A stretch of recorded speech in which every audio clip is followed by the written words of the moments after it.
if you want to test the waters and end up getting sick, well, kasi ang sinasabi namin, huwag kayong magdumabas muna ng bahay. I understand that the workers who are working in Manila or outside in Manila, residing outside but working inside, just the same, you continue to spread the disease by saliva, contact, and everything. So, kung hindi kayo magtulong, medyo mahirapan tayo dito. Pagka baka sabay-sabay puputok to. The problem is really economy. Yung sanang mga malalaking enterprises dito, maybe you can consider paying the 13-month pay or just paying them baski kalahati sa sweldo nila kung walang trabaho, as a way of showing your solidarity with the Filipino at this critical time. Or food. Ito namang food, si Rudy will have to go around yung mga siguro role, can utilize all vehicles of government available. You just go around and maybe asking if there is somebody starving or in need of food. What I would like to assure you, ang ano dito is saan kami kukuha ng pagkain pag hindi kami lumalabas. Now, it behoves upon the barangay captain. Ito mga barangay captain, makinig kayo. This is a mandatory duty. It does not have to have a law because the proclamation itself suggests that there is really a need for you to work with government. And if you violate this, then you can be liable for the reduction of duty or other regulatory measures which you are supposed to do, and do not do it, and then you violate it. The barangay captain should call a number and at least food, rice and some yung ulam, pwede ninyong ibigay sana para sa ating mga kababayan. I was assured in a text, I forgot who got, sino yung may text? Sa aid ko. Nandyan sa iyo. Bong, pakibasa mo ng Bong. I would like to ask Senator Go to read the statement of Ramona.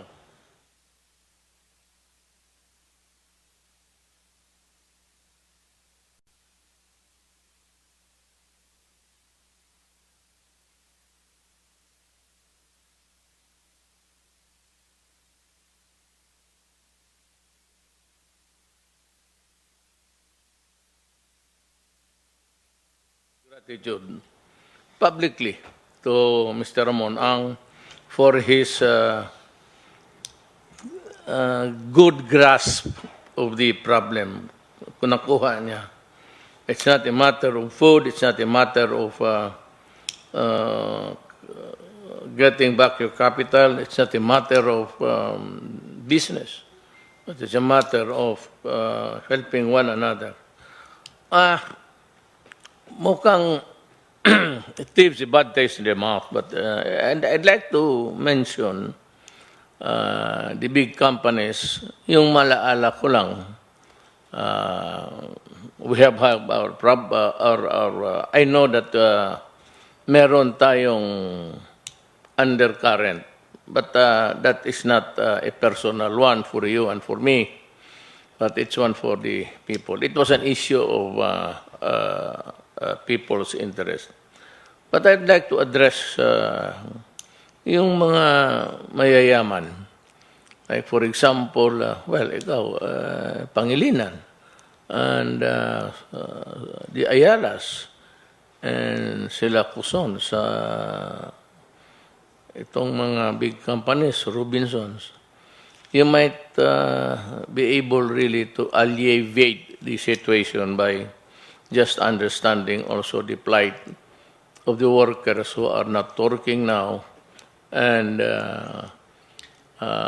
lawfully are not really in a position to demand. But I said, kayo lang umiintindi, and if you try to help, kindly tumulong na lang kayo. I will designate somebody after this meeting because there will be changes in the structure. Hindi naman nagbago, hindi ang structure lang ng task force. So, with that, may I be allowed to just read my speech or my talk with the people of the Republic of the Philippines. My dear countrymen, as of 9 p.m. today, the confirmed cases of COVID-19 in the Philippines has risen to 140, with a death toll of 12. Still low. It is a figure that is rising day by day beyond our borders, and the whole world has been shaken by the spread of this disease. At first, it was China and the East Asian region, which still in the midst of a crisis as we speak. But now, according to the World Health Organization, the epicenter has shifted to Europe. Wala rin tayong magawa. Alam mo, we want to do business, we want to make money, we want to move, but there is no interaction now, and there is no trade to speak of, and there are no flights going out, in, and for you to do business. In other words, if you go there, you are alone. And please understand that we are talking to you honestly and in good faith. To address this crisis, I place the entire country under a state of public health emergency. And that is why mayors now can go ahead and issue not really ordinances, but executive orders to make the environment of their municipality more conducive to a healing process.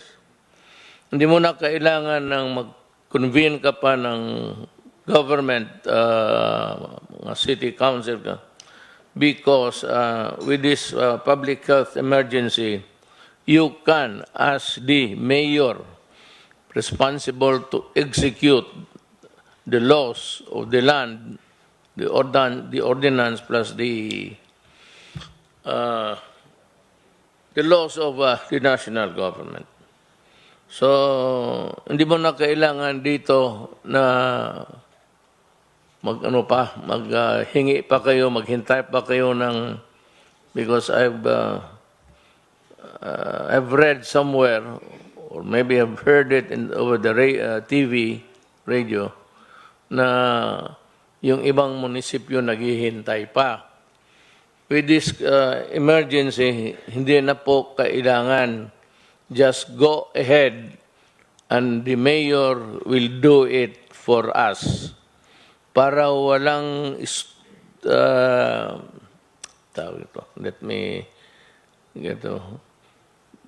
para wala masyadong rokos, walang debate, isa lang, one line lang ngayon, mayor lang muna. And he can come up with any measure to protect public health, public interest, public order, public safety, and whatever is needed to make life more livable in your place. As long as you are in good faith. Sa akin, no, hindi na kailangan. I don't know, there's always a smart elect in this country. Just for example, meron dalawang kaagad sinasabi, they go to the opposite side by saying, yung mga police, hindi kayo pwedeng maaresto kasi gano'n.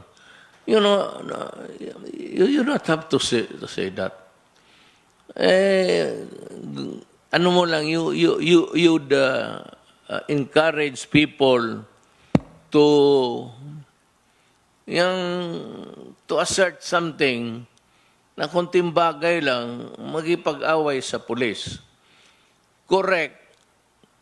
You cannot be arrested if you are out.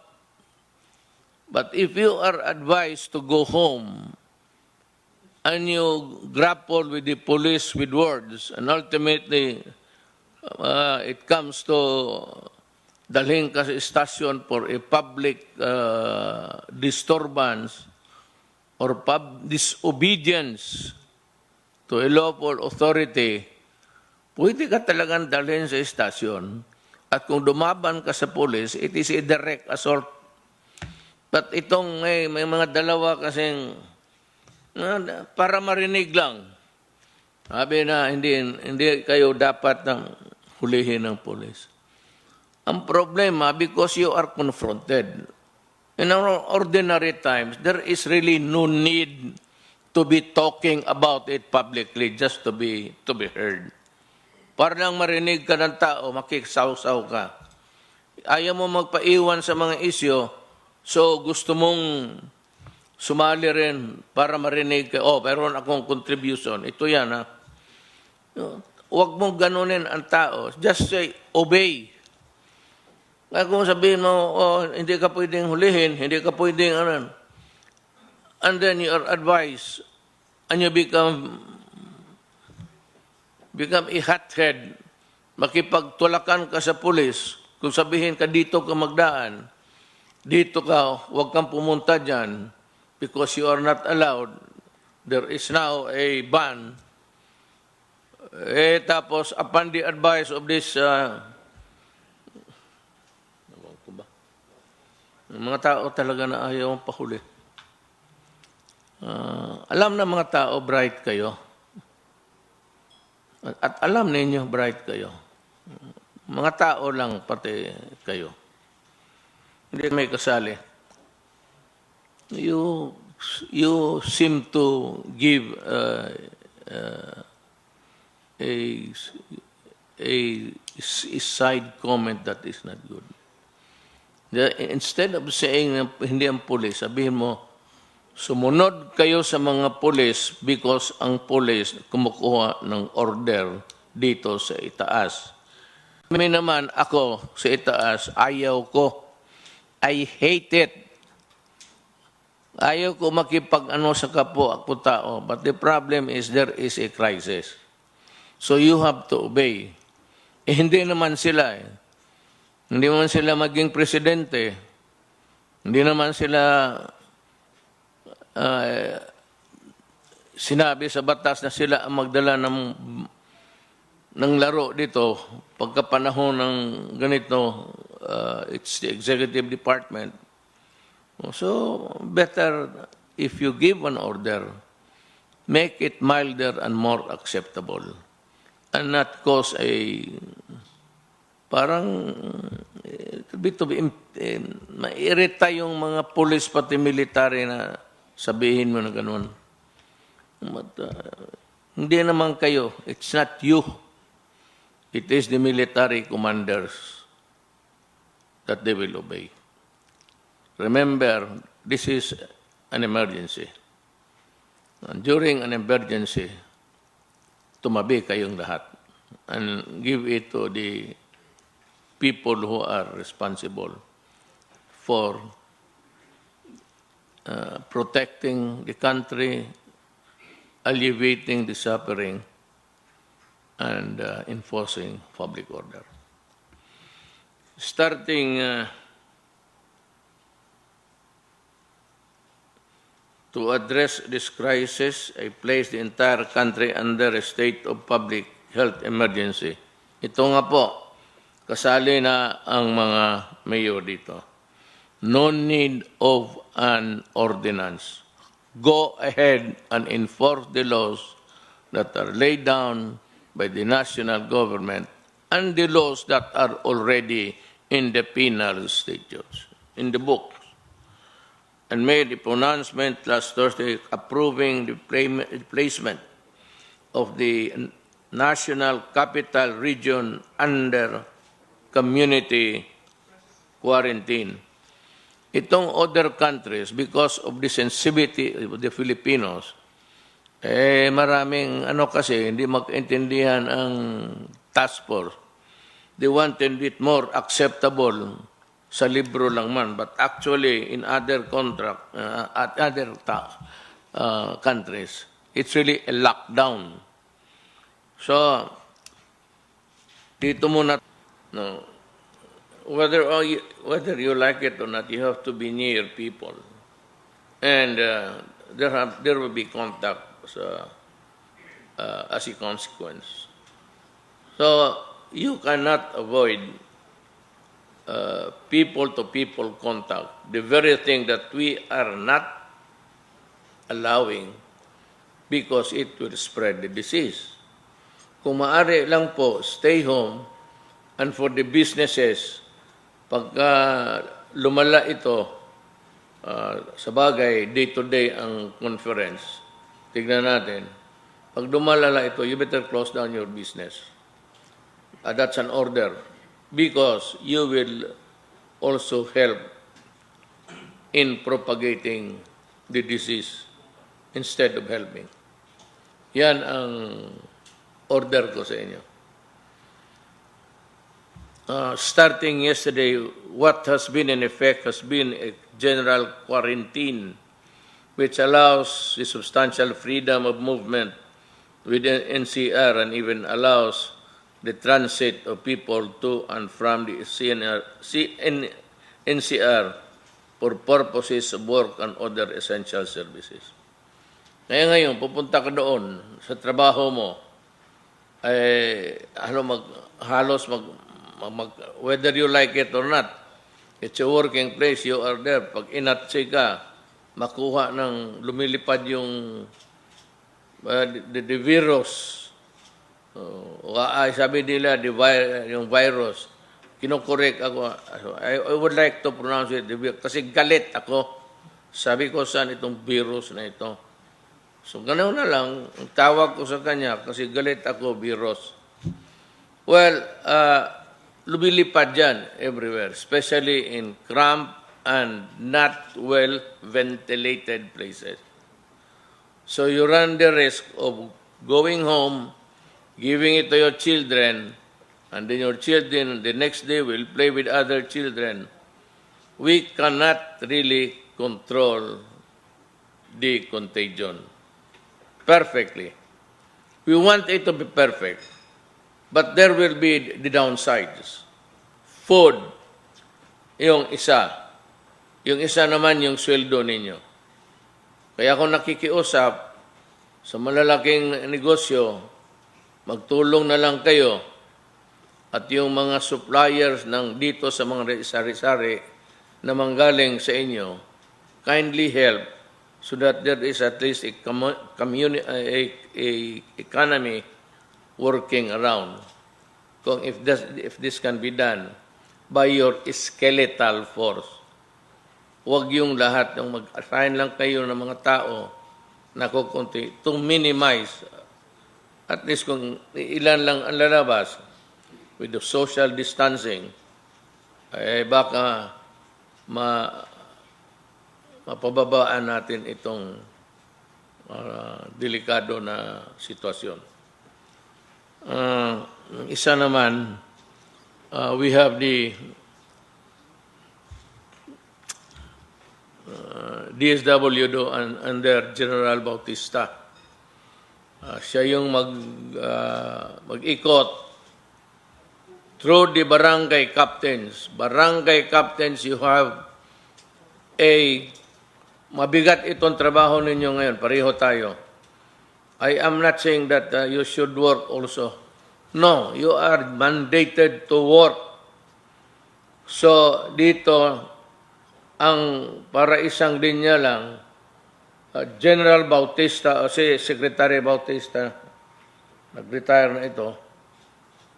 Pagkakilala ko si General, matagal na kasi General Bautista will have his people go around and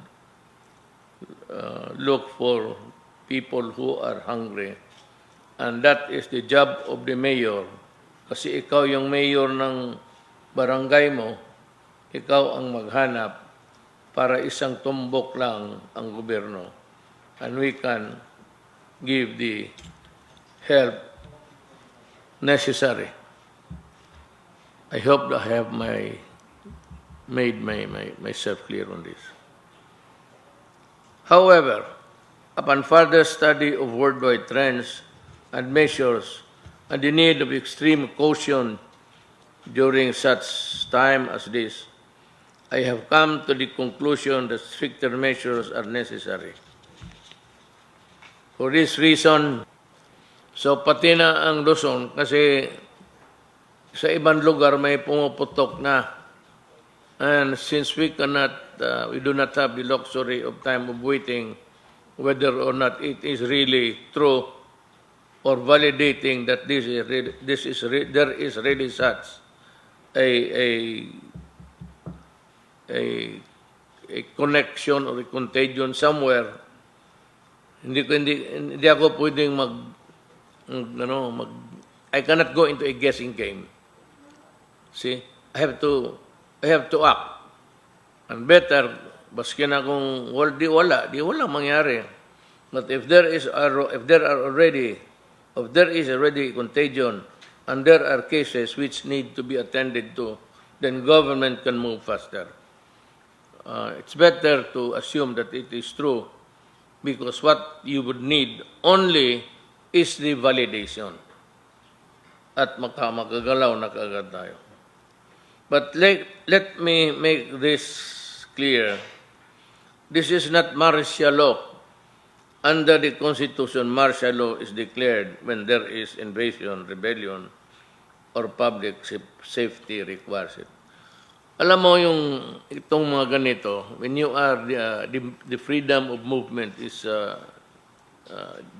sometimes curtailed. Sabihin ng mga tao, martial law. This is not a martial law. Martial law is yung rebellion, may away, itong public safety requires it. Ngayon, kung may invasion, ganun rin, martial law. But tulad dito, walang invasion, walang rebellion, and public safety public safety requires it. Itong kasi. So hindi ito kailangan natin. Hindi, no mistake. We are in the fight for the lives. We are at war against a vicious and invisible enemy, one that cannot be seen by the naked eye.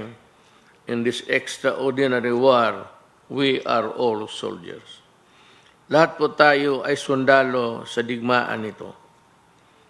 Bata man o matanda, lalaki o babae, bawat Pilipino, anumang estado sa buhay, ay maituturing na sundalo sa digmaan na ito.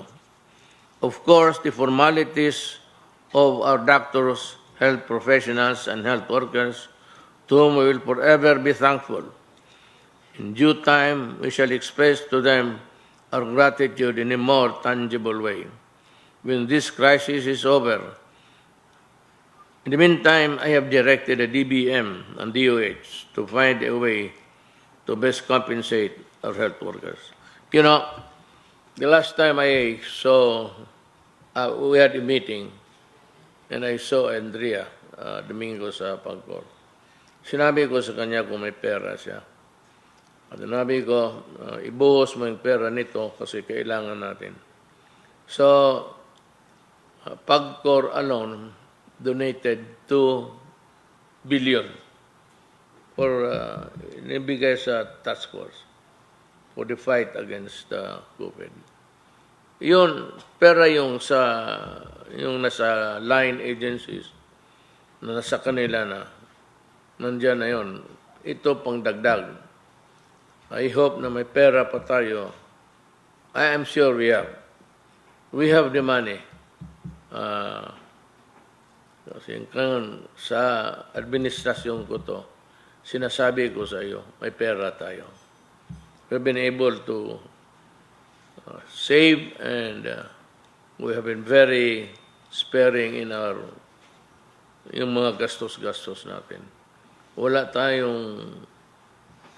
do not have any expenses in government that are unnecessary, or yung mga nakikita ko na projects which are bound to fail, talagang kinakat ko na.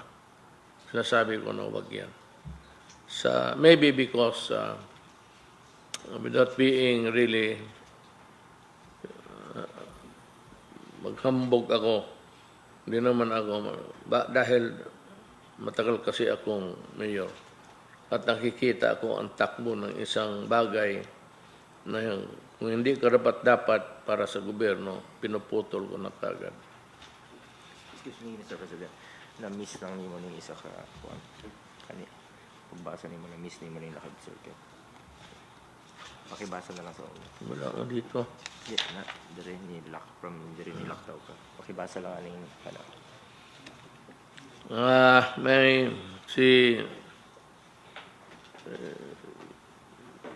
si Senator Goma,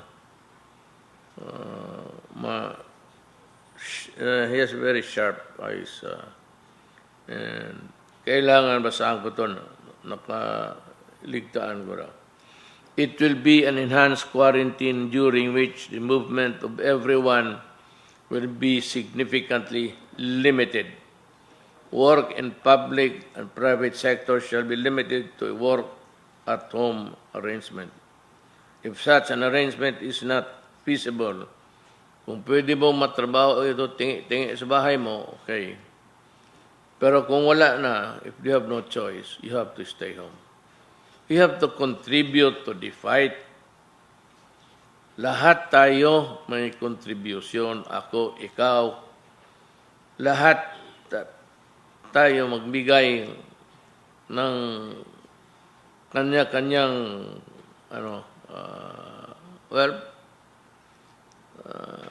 gift to the government, and that is by obeying the laws, obeying the regulations.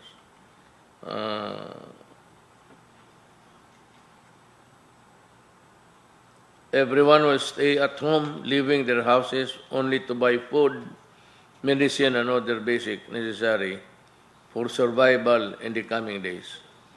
Only such establishment will provide these basic necessities and services will be open. Do not be scared about this. Huwag kayong matakot na ganito. Pwede mo kayong lumabas, magbili ng pagkain, and if the eateries and the mga restaurants, mga karinderya are able to operate, so by all means, ang dito is huwag kayong mag-isa-isa. Total yung naman luto, mantika, yan eh. Kung may mantika ka dyan na bumubula, pakibuhos na lang yung virus dyan sa pagtaragis na kaya. Kaya I'm not changing nalit ako sa virus na yan.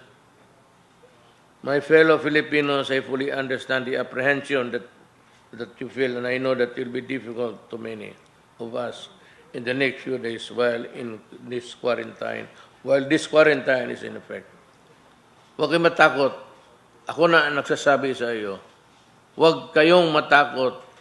At kung yung barangay captain ninyo ay tatamad-tamaran, siya ang puntahan ko. Remember, if there is a barangay captain who does not fulfill his duty in going around and trying to find out how the citizens are faring, if you are afraid to die of COVID-19, then you have no business being a barangay captain. Kami naman dito, ang military, which the coming days, sila rin, kung maglala ito, then kami, together with the rest of the military and the police, kung mamatay kami, kung pwede magdasal kayo, magdasal kayo sa amin. Pag ayaw mo rin, wag na lang. Okay lang. Yung mga kaibigan namin sa kabila, total, magkita man tayo sa impyerno balang araw. My fellow Filipinos, Resume nakabalik kayo. Dali lang. Putol. Okay. Dito na naman. This come in chapters. All we have is a responsibility to fight this disease and prevent it from spreading to our fellow men. The social distancing measures. Yung pagdistansya mo, kanina nga, pagdating ko, gusto kong makipagdamano kay Secretary Guevara. Tinanggihan niya ako. Tinago niya yung kamay niya sa dibdib niya. So, ibig sabihin, ayaw niya. Sige. Ayaw niyang mahawa. But ulitin ko baka sabihin ninyo ito para sa lahat. Ang gobyerno, ang taga-gobyerno, unahin ko na, yung na-assign dyan sa front line sa COVID, if you are there assigned, and if you feel that you are not ready to maybe have the problems of being sick, you can tell your superior. We will have, pagka wala na kasing iba, kung takot na lahat, ang papasok, ang armed forces pati ang police. Sila yung magdala. And sabi ko nga, kung mamatay sila, I would also like to join them para walang masabi ang tao. Ba't kami lalabasin? Ako, lalabas ako. You will see me. Ay, lalabas ako. Hindi ako maniwala niyang kasi ako may ibang doctrine ako sa buhay, and that is kung panahon ko na. Either COVID, bala, crash, o ano man. Hindi ako mag-survive ng COVID, hindi ako karapat-dapat maging mayor dito sa Pilipinas. We all have a responsibility to fight this disease and prevent it from spreading to our fellow men. The social distancing measures are necessary to kill the adversary. Yung huwag kayo masyadong tama I congratulate Secretary Guevara for being ever conscious of the danger. Actually, it's danger. Yung uuwi siya sa bahay maya, tapos sa mga anak niya. So, bantay kayo kasi pag uwi ninyo, kung saan kayo na dikit-dikit yung mga pawis ninyo, yun na, pipila kayo. Kayong mga may negosyante, slow down, tone down your business, or if possible, entirely stop cessation muna sa operation.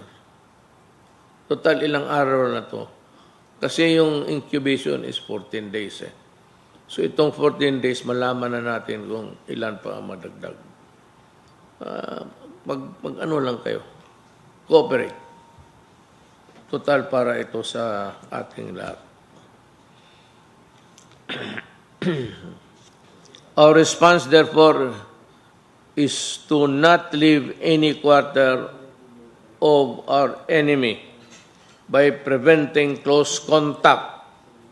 The only way to ensure this effectivity at this time is to put in effect the enhanced quarantine that I have described to last until April 12 or earlier once we acquire further information warranting the relaxation of the measure. Titignan, kaya sabi ko everyday, nung sinabi ko everyday, ano sila, medyo nakasimangot, sabi ko lahat ng cabinet member, si Bilio, medyo sad face. Kasi, ewan ko kung saan siya maglakad. But the problem is, I said, bayad tayo ng tao at ipakita natin ang katrabaho tayo. So we meet every day to assess at bilang. As of today, ang patay 12 at ang yung 140. Hindi tataas yan pag sumunod kayo. Wala makapitan itong si virus eh. Yawa na ito. Wala siyang makapitan. Kung magmalayo ka at a distance, mag-ubo siya, you just turn around.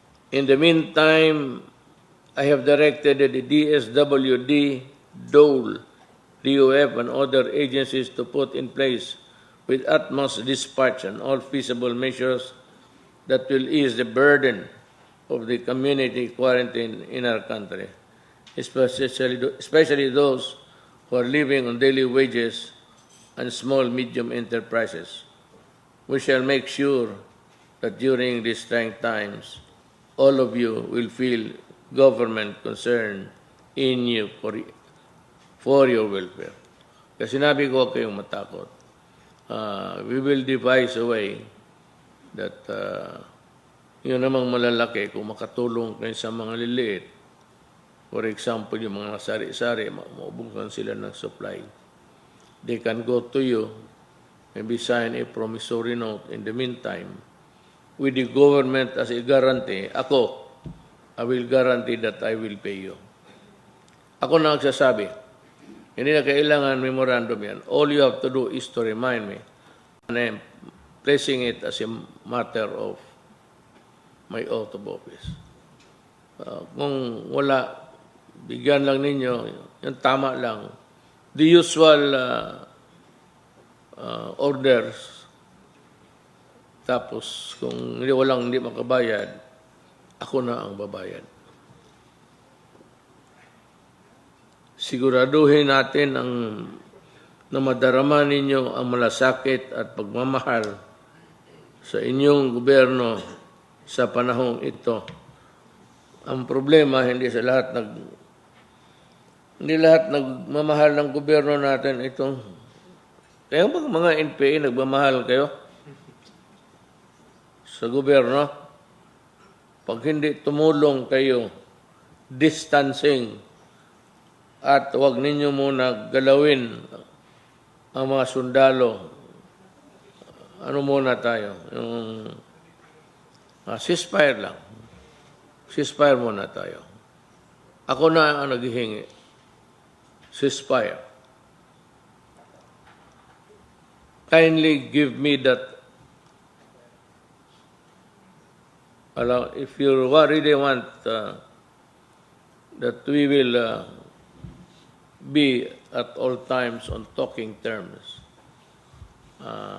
in this time of crisis. kindly cooperate and help.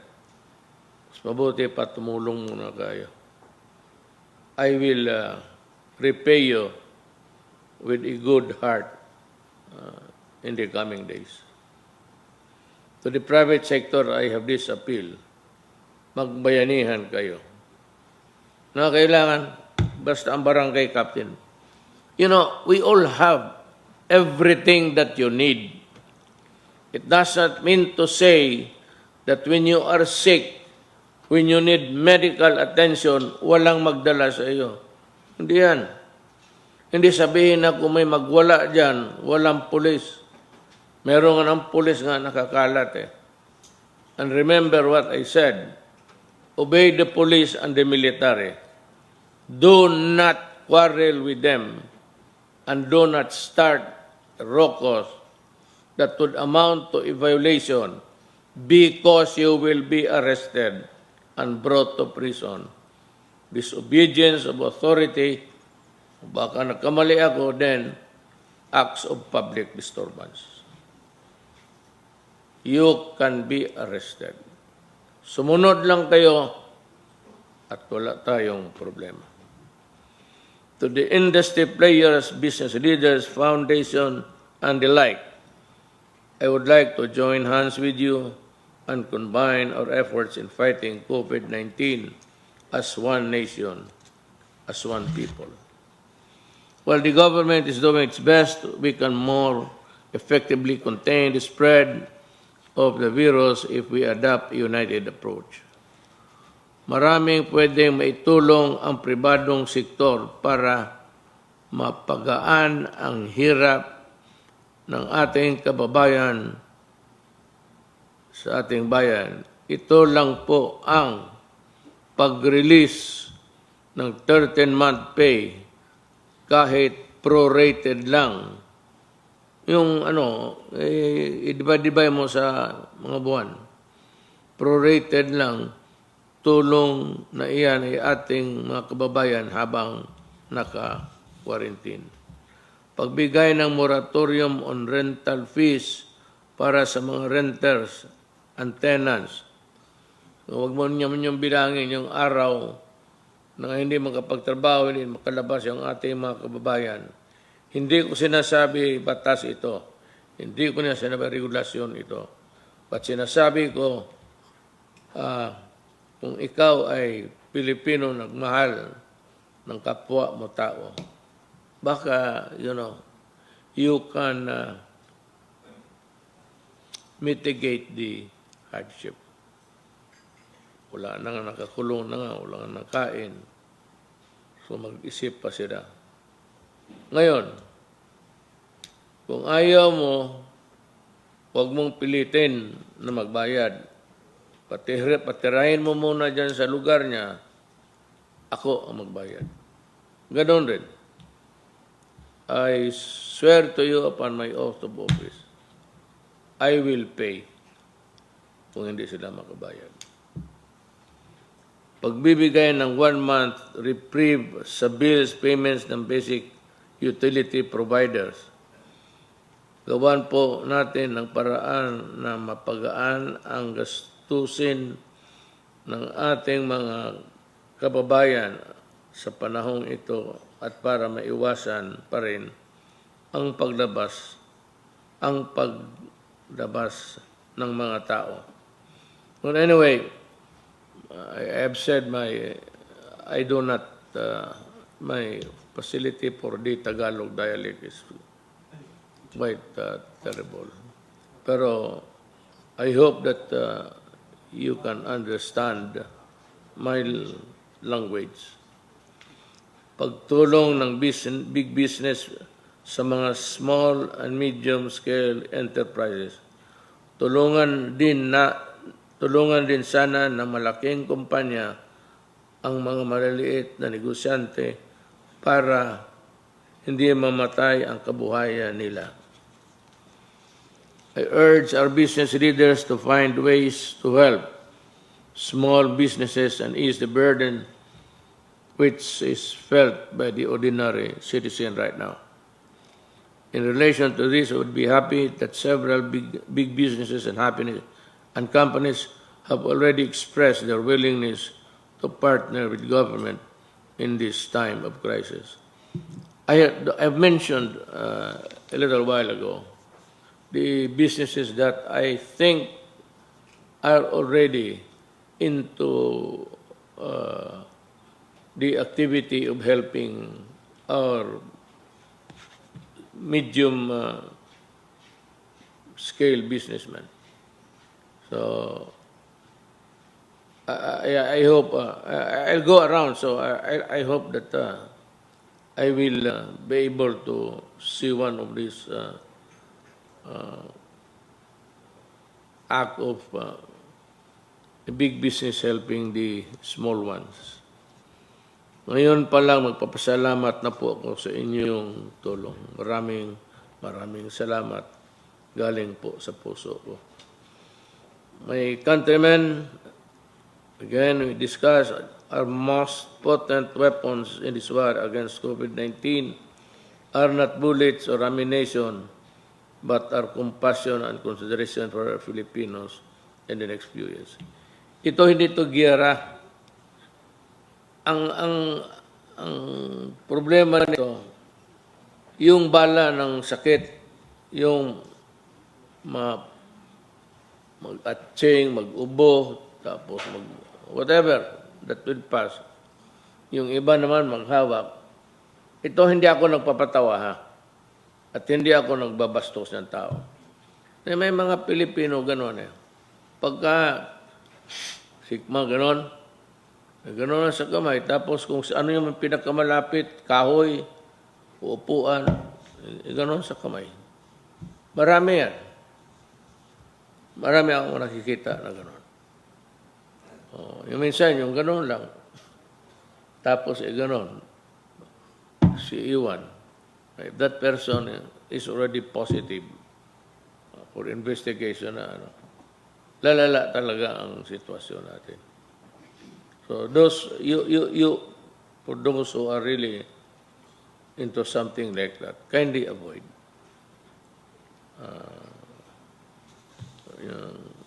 Yung bastos na gawin. Walang iba yan. Bisaya yan, binastos. Hindi mo naman dapat gawin yan. Those are the things that you should do para hindi Our countrymen are most potent weapons in this war against COVID-19.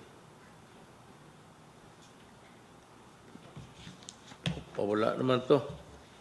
As I have said before, they are not our enemy. They are simply to ensure the movement of every person during the next few weeks. We'll be consistent and we will not derail our collective efforts against the disease. Again, do not fear. Wala kayong katapat-takutan sa military pati police. They are just there to execute order. Hindi naman nila order. Order dito sa itaas yan, dito sa amin. So, inuulit-ulit kasi yung reminder. You should love your military man. Namamatay na nga yan sa gera. Kita mo, uuwi na doon sa kanila, kabaong na lang. You should feel for your soldiers and policemen. They are not your enemies. Though sometimes, if you are a criminal, or if you do something, I said, which is not in consonance with the public good, masita ka. But I said, those are the things that can happen in a democracy. That there's always a police. Maski anong klase, autocratic, diktador ka, kailangan mo ang police. Dito, we are a democracy. And we try to really act as one. If you are doing nothing wrong, and if you don't quarrel with them, please do not. Pero hindi ka naman sabihin mo, may baril yan, gamitin yan. Depende lang, kung may baril ka rin. Pero kung magsigaw-sigaw ka lang dyan, naturally, I said, that is a disturbance of the public order. And that is the time that you can be arrested for disobedience. Otherwise, the police and the military do not have any business at all interfering with your lives.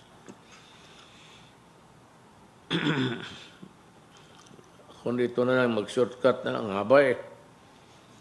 As I end, I solemnly urge everyone to pray to the Almighty God who has the power to defeat every enemy, visible or invisible. Pray for all doctors and health professionals and workers. Pray for your government. Pray for the country. Even as we maintain physical distance from each other, let us remain strong, united in spirit, to fight this dreaded disease. And with our unity, the blessing of God, we shall overcome. Maraming salamat po. Okay? So,